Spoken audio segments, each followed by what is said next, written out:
ദൈവനാമത്തിന് മഹത്വമുണ്ടാകട്ടെ. സഹോദരങ്ങളെ, ദൈവത്തിൻ്റെ ധാരാളം വാഗ്ദാനങ്ങൾ ബൈബിളിലുണ്ട്. അതിൽ 3 വാഗ്ദാനങ്ങളെക്കുറിച്ചാണ് ഇവിടെ പറയാൻ ആഗ്രഹിക്കുന്നത്. മത്തായി 6:6 ഇങ്ങനെ പറയുന്നു: എന്നാൽ നിങ്ങൾ പ്രാർത്ഥിക്കുമ്പോൾ നിങ്ങളുടെ മുറിയിൽ പോയി വാതിലടച്ച് അദൃശ്യനായ നിങ്ങളുടെ പിതാവിനോട് പ്രാർത്ഥിക്കുക. അപ്പോൾ രഹസ്യത്തിൽ ചെയ്യുന്നത് കാണുന്ന നിങ്ങളുടെ പിതാവ് നിങ്ങൾക്ക് പ്രതിഫലം തരും. പ്രാർത്ഥന ദൈവത്തിനും മനുഷ്യനും ഇടയിലുള്ള ഒരു സ്വകാര്യ സമയമായിരിക്കാനാണ് ദൈവം ഇഷ്ടപ്പെടുന്നത്. യേശുവിൻ്റെ രഹസ്യ പ്രാർത്ഥന തന്നെ എടുക്കൂ.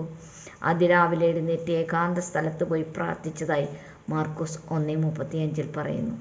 വളരെ ശ്രദ്ധയോടെ ഒരു തടസ്സങ്ങളുമില്ലാതെ നമ്മുടെ പ്രാർത്ഥന ദൈവത്തിങ്കിലേക്ക് എത്താനാണ് കതകടച്ചിരിക്കാൻ പറയുന്നത്.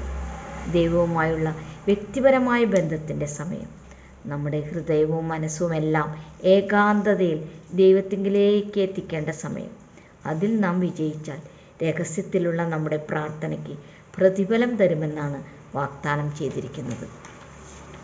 ഈ വാഗ്ദാനത്തിൽ നാം അയക്കുന്ന പ്രാർത്ഥന ദൈവം സ്വർഗത്തിലിരുന്ന് ചെവി വെച്ച് കേൾക്കുന്നു. നാം മറ്റുള്ളവരെ ഫോൺ ചെയ്ത് അറിയിക്കുന്നത് പോലെ നമ്മുടെ കോളുകൾ ദൈവം അറ്റൻഡ് ചെയ്യുന്നു, പ്രതിഫലം തരുന്നു.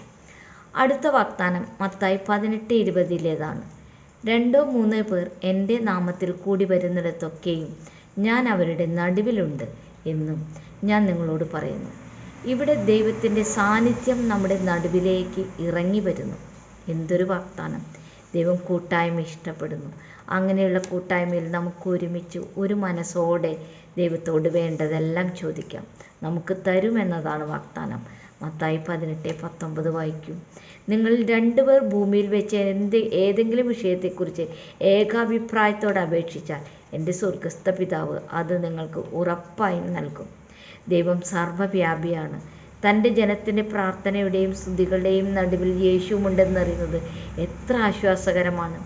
യേശുവിൻ്റെ സ്മരണയ്ക്കായി നാം ഒരു കൂട്ടായ്മയിൽ ഐക്യപ്പെടുമ്പോൾ, അപ്പം നുറുക്കി പാനപാത്രം കൈമാറുമ്പോൾ, ഒരുമിച്ച് ചേരുമ്പോൾ യേശു നമ്മുടെ നടുവിൽ ഉണ്ടെന്ന വാഗ്ദത്തം നമുക്ക് ഉണർവേകുന്നു. യേശു ഇവിടെ ഐക്യത്തിനായിട്ടാണ് ആഹ്വാനം ചെയ്യുന്നത്.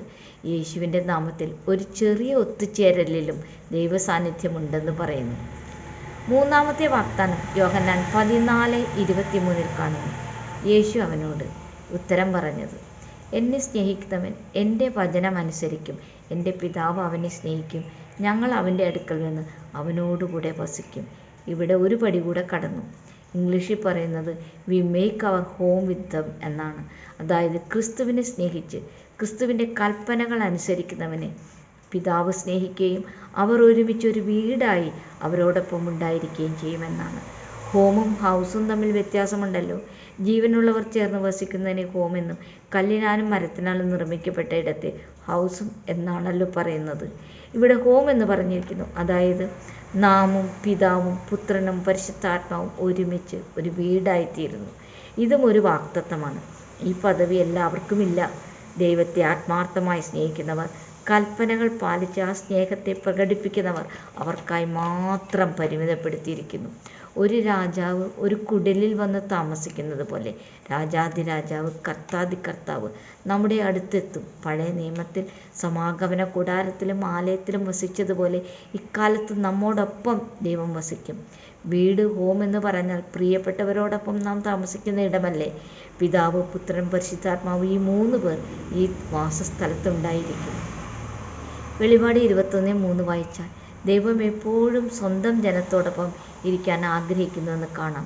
ദൈവത്തെ സ്നേഹിച്ച് കൽപ്പനകൾ അനുസരിക്കുന്നവരാണ് സ്വന്തം ജനം. വെളിപാട് 21:3 കേൾക്കൂ. അപ്പോൾ സിംഹാസനത്തിൽ നിന്ന് അത്യുച്ചത്തിലുള്ള ഒരു ശബ്ദം ഞാൻ കേട്ടു: ഇതാ മനുഷ്യരോടുകൂടെ ദൈവത്തിൻ്റെ തിരുനിവാസം. അവിടുന്ന് അവരുടെ ഇടയിൽ വസിക്കും. അവർ അവിടുത്തെ സ്വന്തം ജനമായിരിക്കും. ദൈവം തന്നെ അവരോട് കൂടെ ഇരുന്ന് അവരുടെ സ്വന്തം ദൈവമായിരിക്കുകയും ചെയ്യും. ഈ 3 വാഗ്ദാനങ്ങൾ നൽകിയ ദൈവത്തിൻ്റെ നാമം മഹത്വപ്പെടുമാറാകട്ടെ. പരിശുദ്ധാത്മാവിനാൽ ഈ വചനങ്ങൾ സ്വീകരിക്കാൻ ഏവർക്കും ഇടവരട്ടെ. ദൈവം എല്ലാവരെയും സമൃദ്ധമായി അനുഗ്രഹിക്കട്ടെ.